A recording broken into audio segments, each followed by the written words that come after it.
Hey Beaks, now that we're good with genetics, right? We have our Augustinian monk Gregor Mendel's data with pea plants. We have Thomas Hunt Morgan working with chromosomes, things like that. Now it's time to actually figure out, well, what is a gene, right?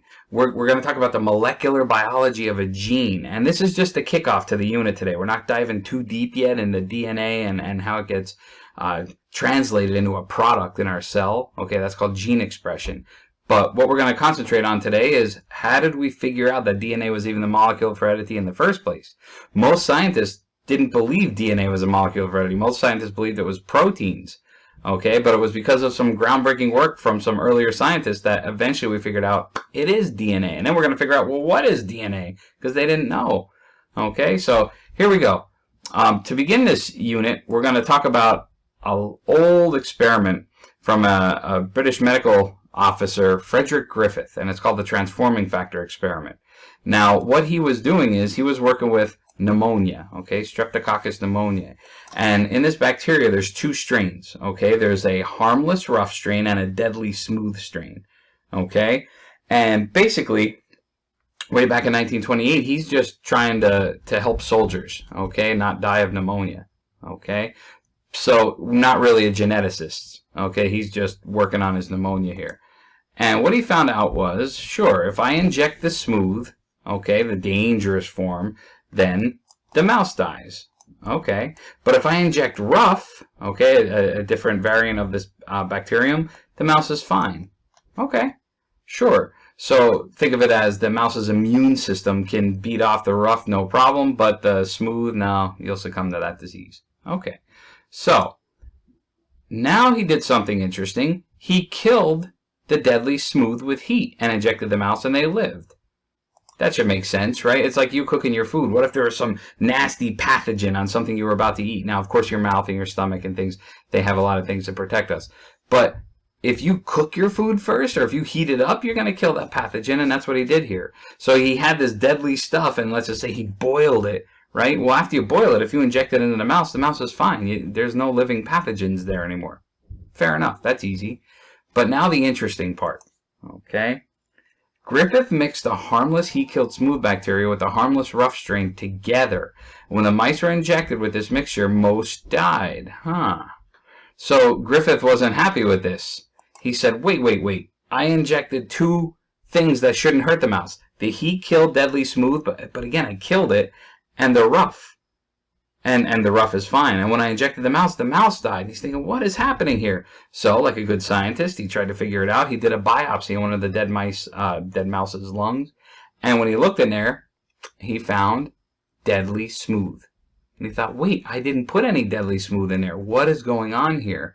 And he said, transformation. He said that what must happen is bacteria must have a way to change themselves up. There must have been something where the harmless rough strain mixed in with the heat-killed smooth strain changed itself into heat-killed smooth. And that's basically the entire experiment. Okay, he figured out transformation. Now, this is just one way that bacteria can change themselves up, because if you think about it, bacteria reproduce asexually, so they'd kind of all be clones of each other, which wouldn't be very good for their species. You have to have some variation in there. One of the things that can happen, they can get viruses. We'll talk about in a little bit. That's called transduction, right? Sometimes they can form this cytoplasmic bridge between cells. That's conjugation, when one gives some genetic information to another. But in this case, it's transformation. Okay, if I'm a bacterial cell and there happens to be molecules floating around out here, like DNA, right? I might be able to actually take that inside of myself and genetically modify myself. Really cool. And if you have a chance to take Bio 2 Honors someday or AP Bio someday, we'll do this together. It's really, really fun. Okay, we're actually doing adding certain genes to E. coli from a different animal completely and seeing what happens. Really cool. Okay, so that's where we're at right now. We now know that Frederick Griffith figured out transformation. All right. So now, many years later, another group of scientists are going to look at what Griffith did and say, oh, baby, that guy's onto something. This guy, if we could figure out why his transformation experiment worked or why one type of bacteria became the other, maybe we could figure out the genetics behind it and we could find out what molecule is the genetic molecule. All right, let's take a look. All right, so here we have Oswald Avery, a Canadian biologist, and MacLeod and McCarthy as well. He looked at what Griffith did, and this is not in most textbooks anymore. I have no idea why. But basically what they did was they said, all right, we saw this Frederick Griffith guy's experiments, and we know that there's something genetic about them, right? Frederick Griffith was only concerned with helping, people dying of pneumonia. He wasn't really looking at the genetics. These guys said, well, that's all well and good, but if we could figure out why it transformed, we can figure out the molecule of heredity, because no one knew. Everybody in the world right now is finally really getting into genetics, and we're finding out these inheritance patterns, and it's getting very exciting because maybe we could save hundreds of thousands of lives of people who have these genetic conditions. But nobody knew what the molecule of heredity was. So these guys said, if we can figure out why the mouse died, or what molecule changed that harmless rough into the deadly smooth, we could tell the world that we found the molecule of heredity. And again, most of the world thought it was proteins. Remember, DNA only has 4 nucleotides, A, T, C, and G, right? Whereas proteins, there's 20 amino acids that make up, depending on their arrangement, countless different proteins out there. So everybody thought your genetics had to be proteins. So what these scientists did was, it's really cool, they designed an experiment that used enzymes to destroy molecules in the heat-killed smooth bacteria, so that when the rough took them in, well, they couldn't take them in because they were gone. And theoretically, if they could destroy the molecule of heredity and block transformation, the mouse will live, right? So here's how they started. They put enzymes, okay, and again, we're working on the heat-killed smooth here. They destroyed the proteins of the heat-killed smooth, okay, which is kind of hard to do, but basically they destroyed all the proteins. And now they injected it just like Griffith did, and the mouse still died. And they're thinking, wait a minute, we just destroyed all the proteins, so I guess the genetic material really isn't protein, which is kind of mind-blowing, right, because they were sure it was. Most scientists were sure it was protein-based. Okay, so then they destroyed the lipids, then they destroyed the carbs and the RNA. The mouse kept dying. And they're thinking, what could it be? And they said, well, could it be that gigantic DNA molecule that they knew existed, but we didn't really know a whole lot about the molecule yet? So they went for it, okay, and then they used enzymes to destroy the DNA, and whammo, the mouse lived. That was huge. So what Griffith and company figured out was that DNA was the molecule of heredity, because when you destroyed the DNA of the heat-killed smooth, the harmless rough never transformed. And they told the world, they said, hey, everybody, just so you know, we just figured it out. You know, your genes, they're based on DNA. And the world was not convinced. The world was bad. The scientists out there basically said, I don't know about this. This experiment doesn't seem right. There's something going on here. I just don't buy it. Which is a shame, because they did it. They proved that it was DNA. Okay? So, let's take a look at another group of scientists that took it a step further to really hammer home the fact that DNA is the molecule of heredity. Okay? Okay, so here's where we're at. Basically, everybody, all the scientists out there are trying to find out what is the molecule of heredity. All right? We had that guy working with mice, Frederick Griffith, but he didn't really study heredity. But then these Canadian guys got involved in his experiment years later and figured out it was DNA, and the entire world is basically saying, nah, it's not DNA. Okay, so then these two amazing scientists came together, okay, Hershey and Chase. And basically what they said was, all right, world, if you think that it's got to be proteins, and we're trying to show that it's DNA, why not pick a model organism? And I use quotes there because it's not really a living thing, it's a virus, okay? We're going to pick something that is really only protein and DNA that we know involves genetics and changes the genetics of cells, right? So by them picking a virus, they hit a home run here, okay? And this is one of the most famous experiments of all biology, called the blender experiment, all right? And again, many scientists were still skeptical of Avery's findings. And again, their experiment, it wasn't amazingly set up. It kind of proved its point. But a lot of scientists out there were saying, we need some more here. So what these two scientists did, Alfred Hershey and Martha Chase, they use something called a bacteriophage or a bacteriophage. Okay, and these phages are viruses, bacteriophages, but they only infect bacteria. Okay, so they don't infect us at all. Okay, they could affect you, right, because they could kill your bacteria and ruin them, but they don't infect our cells. So they basically use the T2 phage, and what that does is it infects E. coli only. All right, so let's take a look here. All viruses, okay, contain nucleic acids and proteins. Okay, and as I'm filming this, obviously we're going through this, you know, coronavirus pandemic right now. So that virus, right, gets easily transmitted, and in this case it's in your lungs where it really does its dirty work. Okay, and yeah, it injects its genetic material into your cells, and it takes over the cells, and those cells start to produce even more viruses, and it's a terrible cycle here. But in this case, this is not a virus that we would have to worry about getting infected with, just E. coli. Viruses contain nucleic acids and proteins, so they wanted to further prove that DNA was a molecule of heredity. Basically, everyone knew that a virus changes your genetics. So what they're saying is, fine, here we go. Let's figure out, is it the protein that changes your genetics or the nucleic acids? In this case, DNA. Okay, and wait till you see their experiment. Pretty cool stuff. That's what it looks like when this T2 phage actually infects E. coli. The entire phage, okay, does not enter the cell.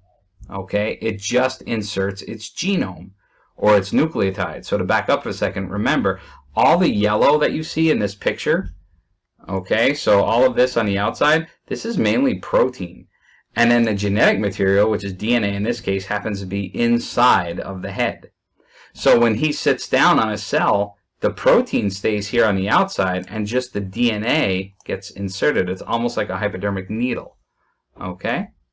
So here's how it actually works. Okay, the phage attaches, you have that base plate there, it sticks to the cell, inserts, and now the phage DNA, okay, and we didn't get here yet, this is kind of a gene expression kind of deal, and that's what this unit's all about, but that DNA will now tell that E. coli cell, it's like a fake DNA that's in there now, and the E. coli cell says, oh, I have to read this DNA to know what to do, and boom, you start making new viruses, and that could destroy the cell, right, and you release a bunch of new phages.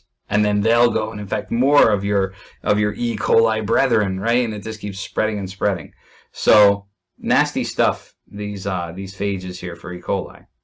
So how do we always trace things in biology? When we want to follow small, tiny little molecules around, we use radioactive isotopes, right? And if you remember, isotopes have slightly different numbers of neutrons compared to other of the same element. So if they're radioactive, they emit little bits of energy as they spontaneously decay, so you can actually follow them. Okay, and look at them and see them glowing, usually under special cameras. So Hershey and Chase, what a cool experiment. They want to search proteins and they want to search DNA, and they want to be able to follow both of them, right? Now, what atom could they pick for DNA that's not in proteins? Well, remember, proteins are made out of those 20 amino acids, which are really, if you remember, NCC. And if you're really good, you remember it's an amino group and a carboxyl group, and in the middle there's an alpha carbon with a hydrogen, and then coming down you have that R group.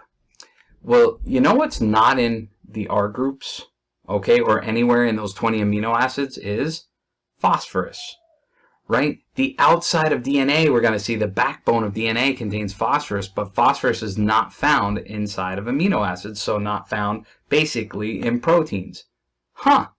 So they said, let's label radioactive phosphorus to trace the DNA because that will not show any proteins. And now they ran into the same problem. Well, how are we going to label proteins then and not be fooled into thinking it's protein but it's actually DNA? What's an atom that's only in proteins but not in DNA? And they thought about it. Aha, sulfur. Okay? Sulfur actually only shows up in 2 of the common amino acids, and it's in methionine, okay? And it's also in cysteine. So it's in the R groups. So sulfur will not show up. It'll not make bacteria glow, okay, radioactive sulfur, but it will make proteins glow, because basically all proteins are going to have some cysteine or methionine in there, okay? So what a genius way to set up their experiment and just follow either DNA or protein. Okay, let's keep going and see how they did this. So basically, they found that only DNA enter the bacterial cell. So the genetic material of these phages must be DNA and not protein. Okay, now this is a little bit tricky, so let's dive in and try to explain what's actually happening here, and then I have a little video for you to watch. So basically, inside of this batch here, okay, you have the E. coli cells. And what you're going to do is you're going to add in the viruses, okay, the bacteriophages. And when you add them together, the phages are going to start infecting E. coli. But the thing about the medium here, or the media, is it's radioactive proteins. So these phages are going to have radioactive, and what did we say? Sulfur, right? There's going to be radioactive sulfur here. And you're going to release the viruses and E. coli together, and they're going to start infecting, and, you know, oh man, it's going to go crazy.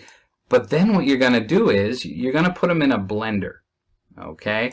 Now inside the blender, you don't go too crazy here, but what you're doing is you're agitating it enough so that after the infection took place, this E. coli cell will likely still have a whole bunch of the outer parts of the phage left on it, okay, or what we call the phage ghosts, or the empty protein shell. And what's going to happen is the blender is going to knock them off, okay, so you're going to spin it so fast that you're going to knock off all the now empty phage ghosts that already did their job and infected E. coli. Then, it's not pictured here, but you use a machine called a centrifuge, and what that does is, a centrifuge, you can put things in like little test tubes and put it in, it looks like a rocket ship almost. And it spins the material so fast around that it actually separates whatever material's in there based on density.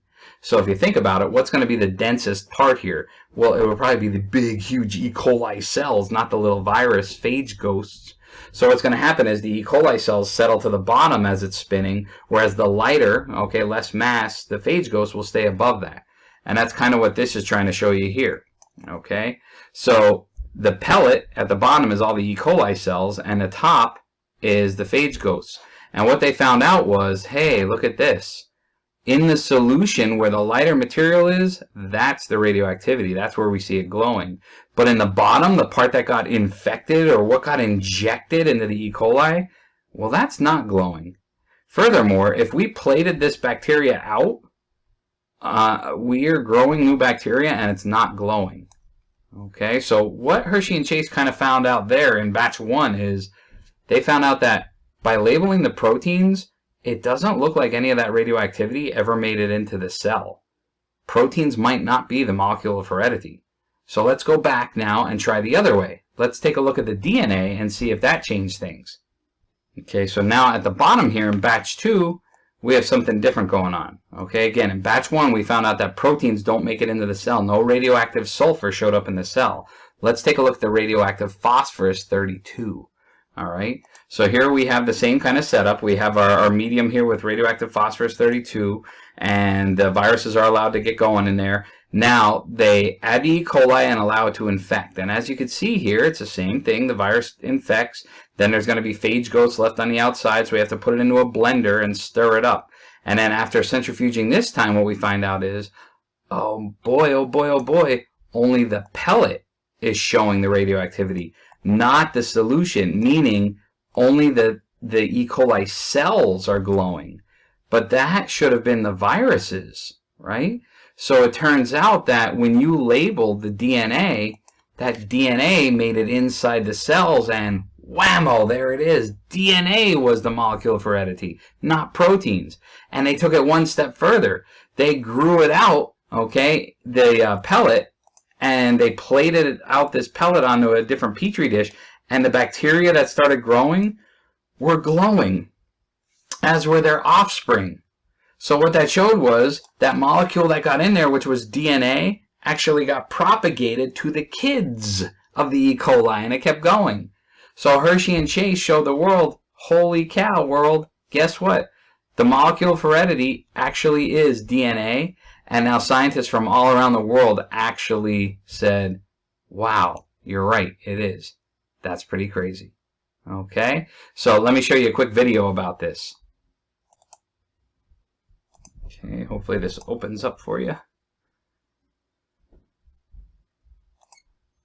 In 1953, Alfred Hershey and Martha Chase confirmed DNA's preeminent role in genetics by demonstrating that DNA is the genetic material of a virus called phage T2. The phage, which infects E. coli, consists of a head, sheath, tail, and base plate made of different proteins.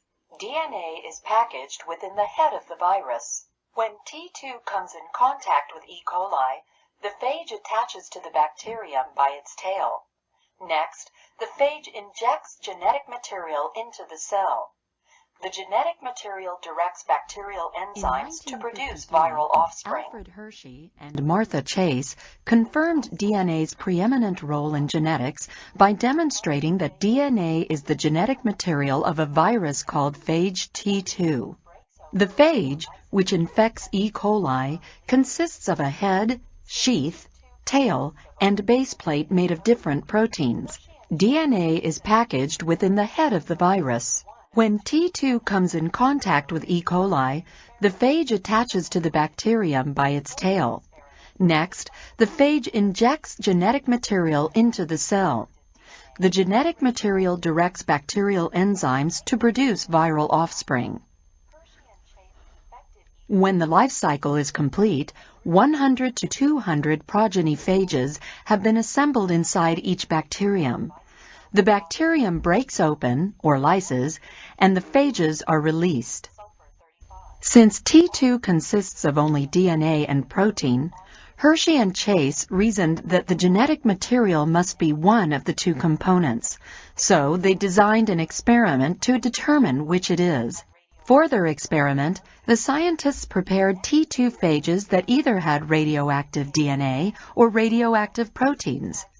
To make the components radioactive, Hershey and Chase infected E. coli with T2 and grew the bacterial cells in two different culture media, one containing the radioactive isotope phosphorus-32 and the other containing the radioactive isotope sulfur-35. All the phages released from the bacteria grown in the phosphorus-32 medium had radioactively labeled DNA, while all the phages released from the bacteria grown in the sulfur-35 medium had radioactively labeled proteins. In the next phase of their experiment, Hershey and Chase infected E. coli with the two types of labeled T2. They then used a blender and a centrifuge to separate the protein parts of the phage, called the phage ghosts, from the rest of the infected cell. The scientists discovered that the labeled DNA appeared in the host cell, but not the phage ghosts, while the labeled proteins appeared in the phage ghosts, but not the host cell. In addition, the progeny of the T2 with labeled DNA were radioactive, while the progeny of the T2 with labeled proteins were not radioactive. Because genetic material is passed on from parent to offspring, Hershey and Chase concluded that DNA had to be the genetic material of T2. Their results helped convince the scientific community that DNA was the hereditary material. Thousands of lives, right? So this became one of the coolest times in all of science when everybody was working really hard to figure out what exactly is deoxyribonucleic acid. All right, so let's take a look now and figure out what is DNA and how did we figure that out. So before we figure out how they figured out DNA, let's go back and review what DNA is. We learned this a long time ago, but it's always good to refresh. This is a nucleic acid, right? DNA and RNA. They're one of our 4 macromolecules. Okay, so we have carbs, lipids, proteins, but this is nucleic acid. So let's quickly review what these are all about. Polymers of nucleotides, right? Nucleic acids are polynucleotides, so you have a whole bunch of these monomers. Okay, now what I'm showing you down here, these are just the bases. If you remember, there's 3 parts to a nucleotide, which we'll go over in a second, but these are the bases, and as you can see, there are single ring bases, okay, thymine and cytosine, and you also have uracil and RNA, and then you have these double ringed. These are called purines. So pyrimidines, actually the bigger word is a smaller structure, and purines, the smaller word, has the bigger structure. And you're going to see when you bond DNA together, you always have to have a purine, like adenine, bind with a pyrimidine, like thymine. Okay? So, what else about DNA? Well, their DNA and RNA are pretty much the same, except, like we said, RNA has a U, if you remember that, right? Uracil, instead of a thymine. Okay, and the sugars are a bit different, and you'll see more about the sugars today. But in DNA, you have a sugar called deoxyribose. It's basically missing a little oxygen hanging off one of the carbons. And RNA has ribose because it has that oxygen. Super, super similar pentose sugar, right? And you knew that it was a sugar because it ended in ose, right? To give you a little clue there. All right. What else about DNA and RNA? Well, here are their nucleotides. So remember when we talked about macromolecules, I said besides lipids, carbs and proteins and nucleic acids, they're pretty easy to understand once you understand their smallest little part, their monomer. Well, this is the monomer of a nucleic acid. If you understand this picture, well, you get the whole thing then, right? Because it's just this repeated over and over and over again. So let me point out the parts to it. You have a nitrogenous base, okay, and that's going to be in the center of the DNA. This is going to bond to a different base. You have the 5-carbon sugar, and later this will be important to realize that there's an oxygen, okay, inside of this sugar here, but actually the carbons are 1, 2, 3, 4, and 5 actually isn't part of the ring. It actually hangs off. That'll be important later. Okay, and then of course you have a phosphate group, which we said normally were involved with energy transfers, but in this case they make up part of your genetic molecule. All right. Nucleotides have a sugar-phosphate backbone. All right, so you can see that the backbone or the rails of the ladder are going to be sugars and phosphate, right? And we're going to learn about these bonds and how they're stuck together. And then this will eventually be hydrogen bonded to the other chain. Okay, and that's how you form a ladder. So the backbone is always sugar and phosphate.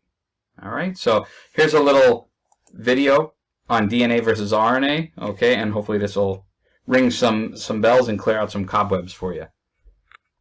All right. Will it open quickly? Let's see.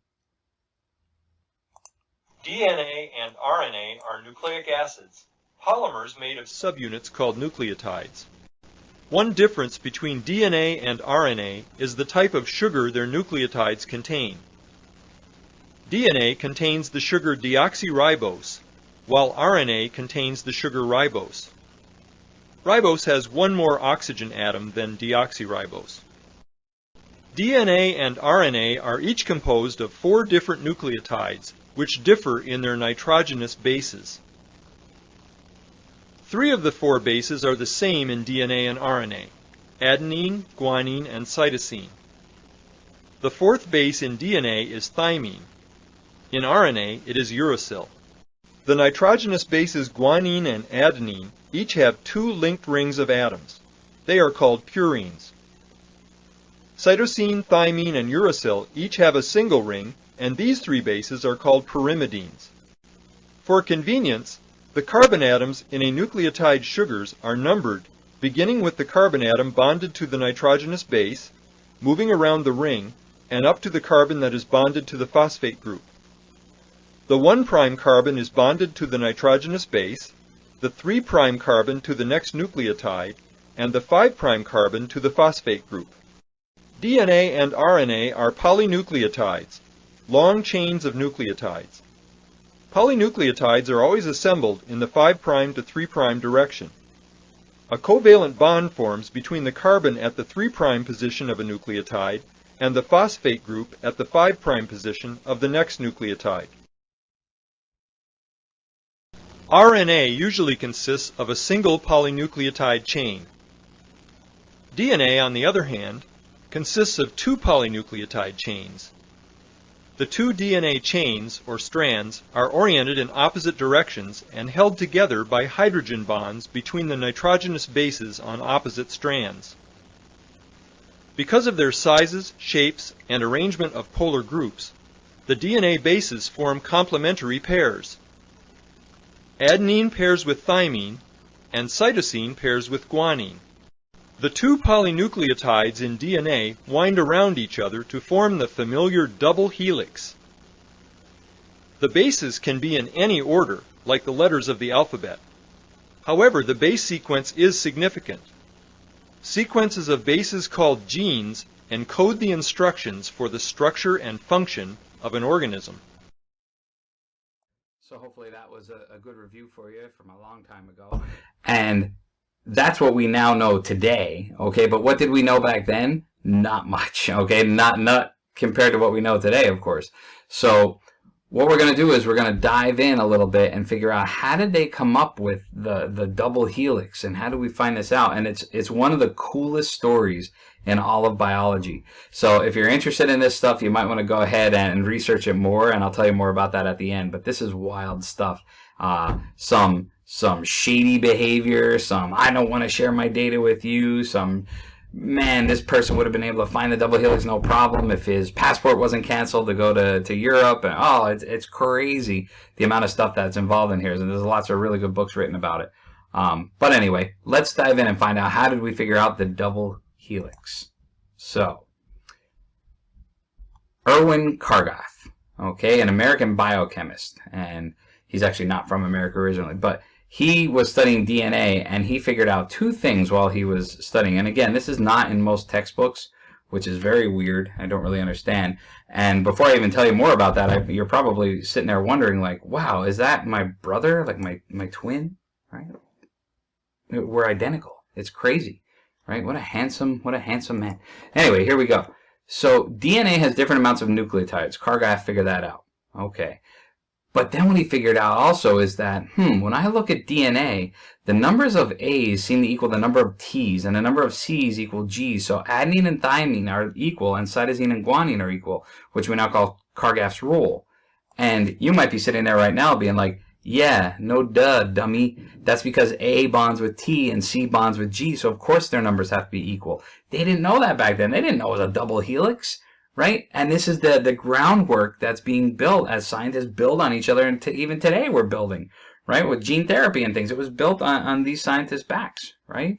So Chargaff was really important to figure out what the double helix was, and he eventually did share his information, reluctantly for the most part, with James Watson, an American biochemist. So we'll get into that too.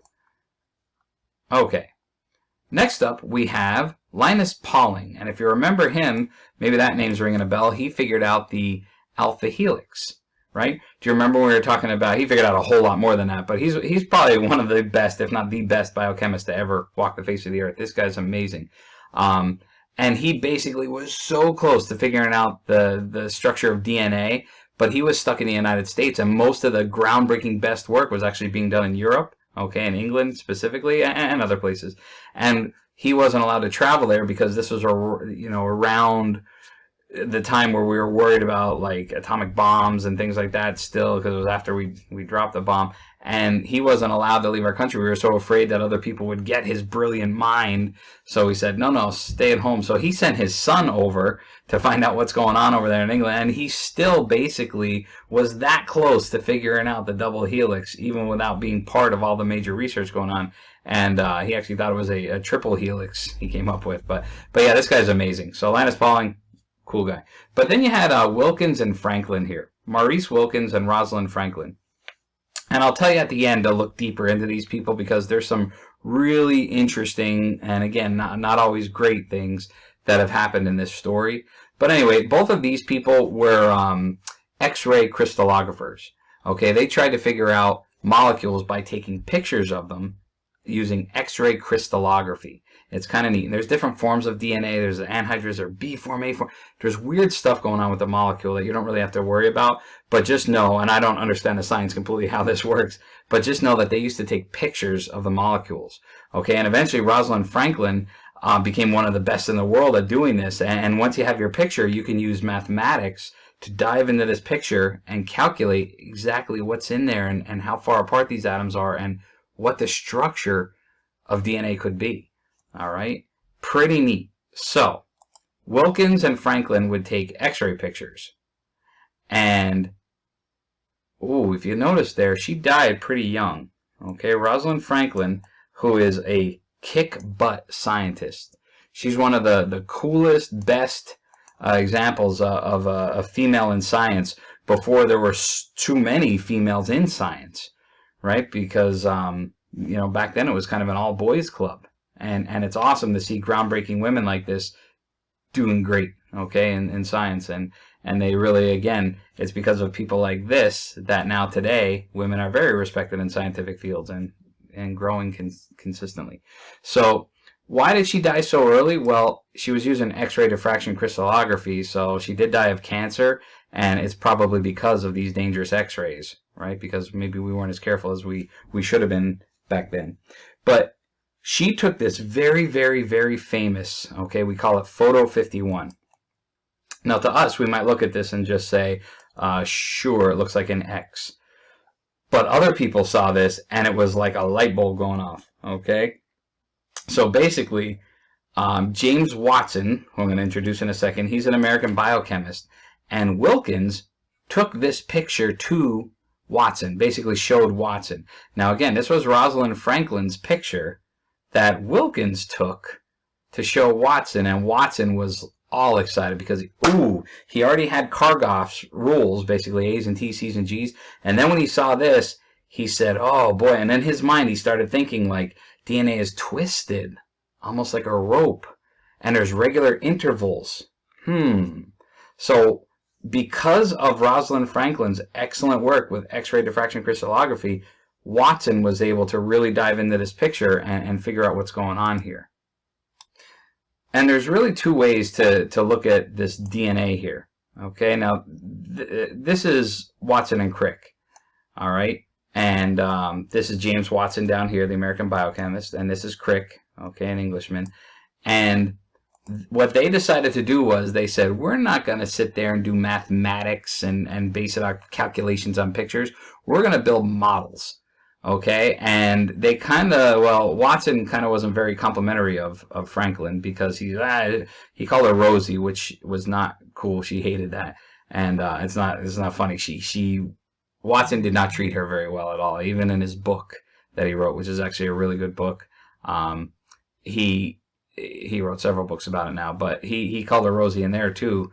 And why would you do that? You know, she did not like that. And he basically was like, yeah, she can go do her calculations, but we're the ones who figured out the double helix based on models. Okay? And it is miraculous that they came up with this. These guys are awesome. Now, again, there's some bad story behind here. But in the grand scheme of things, you still have to remember that these scientists did it. They did it. They figured out DNA, okay, the double helix.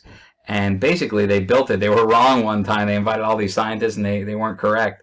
But then the second time, they were correct. And when Rosalind Franklin saw this, she was apparently perturbed because, like, how did they figure this out? Just building models? But it was because of all the information of other scientists that they were able to pull it together, okay? So that is the double helix right there. And to this day, Watson and Crick are two of the most famous scientists ever to walk the earth, all because they were the first ones. They figured it out.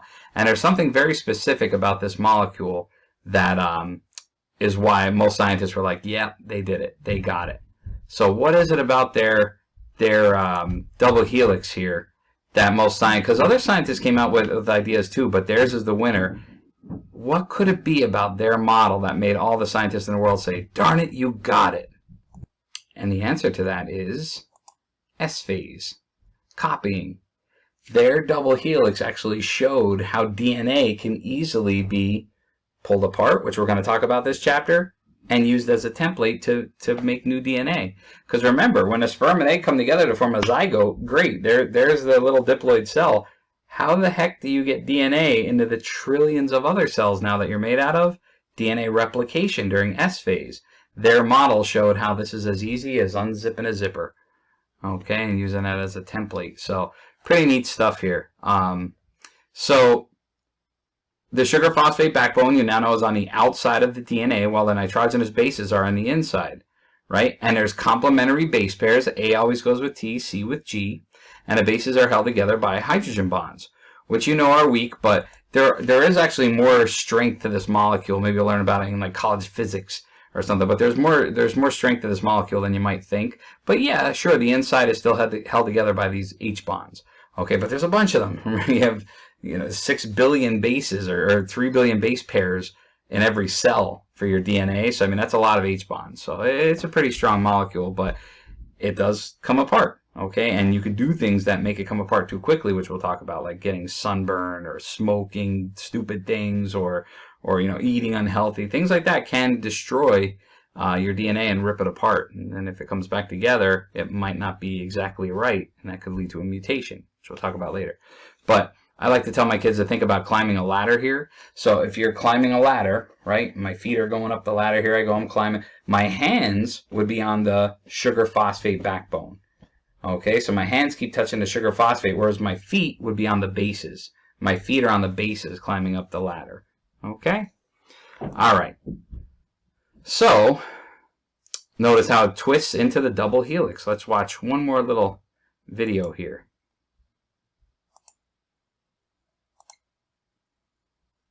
And there we go.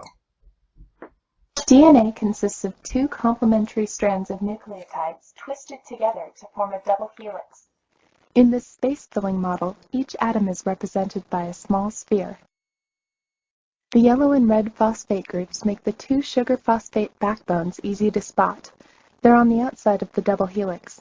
We will highlight the backbones in blue. Now let's look at the crossbars connecting the backbones. Each crossbar is a hydrogen-bonded pair of bases, one from each DNA strand. An adenine is always paired with a thymine and a guanine with a cytosine.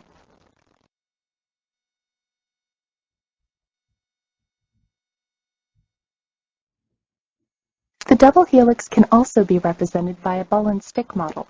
For simplicity, a ribbon model is often used, with ribbons for the sugar-phosphate backbones.